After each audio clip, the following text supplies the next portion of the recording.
In the past few hours, Donald Trump has responded to 2 reports containing explosive accusations against him. We should point out the president tweeted this, quote, "Wow, just learned in the failing New York Times that the corrupt former leaders of the FBI opened up an investigation on me." This one from the Washington Post. It says there are no detailed records from any of the 5 meetings Mr. Trump has had with Russian President Vladimir Putin. The notion that President Trump is a threat to American national security is absolutely ludicrous. You ask the folks in Russia. I've been tougher on Russia than anybody else, probably any other president, period. So I'm going to ask you, are you now or have you ever worked for Russia, Mr. President? Mr. President, are you a Russian asset?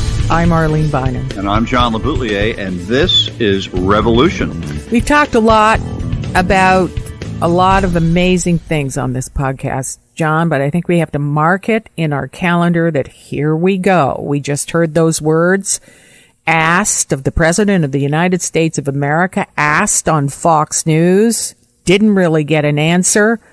But in a lot of people's minds, if we just kind of step back here and say, this is where we are. The President of the United States was the subject of a counterintelligence investigation, wondering if he was acting in the best interests of Russia. Crazy town. Yeah, in the best interests of Russia against the United States is part of what that story claims. And whether he was witting or unwittingly doing so. And that investigation was launched, and then it was folded into the Mueller investigation, and we all obviously await for whatever we're going to learn about that. But you're right. We've never had a situation like this where a question has been raised about the loyalty of a president of the United States towards his own country and whether or not our chief adversary has their hands around his throat in some way.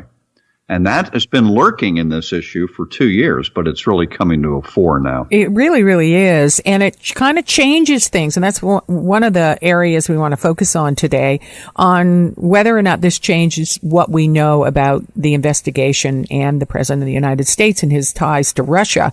And we're going to put it in context, of course. You know, you and I thought we were going to be talking about the other bombshell that Manafort.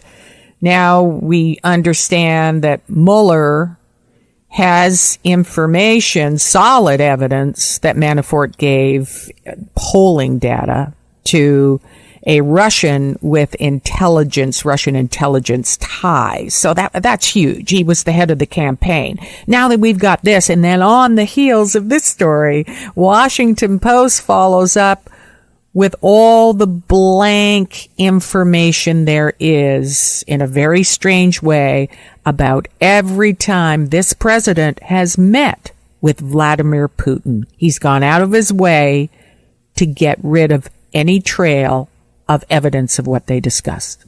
It's an amazing, each one of these by itself is an amazing story. The giving the polling data to a former GRU agent who may still be working with Russian intelligence, that by itself, as you say, would have been the story of the week.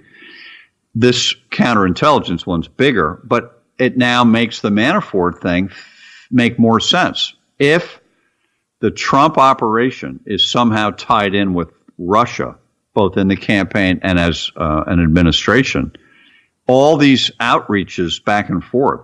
For instance, Jared Kushner asking the Russian ambassador if Jared could use the Russian embassy communication system to talk directly to Moscow. Mm-hmm. Well, that's a huge story. It now fits in, changing the platform at the Republican convention. Mm-hmm. That could all fit a pattern of a cooperation between Trump and the Russians that we've never had before in American history. And now we know where this Mueller investigation is focusing on, because clearly that folded in this other investigation about whether or not he was working as an asset or for Russia against American interests. And that's clearly part of the Mueller investigation. He's going to have to answer that question, isn't it? I mean, all the debates that we've had or seen, a lot of them are focused on whether Mueller's going to find the so-called word collusion, conspiracy, all those things.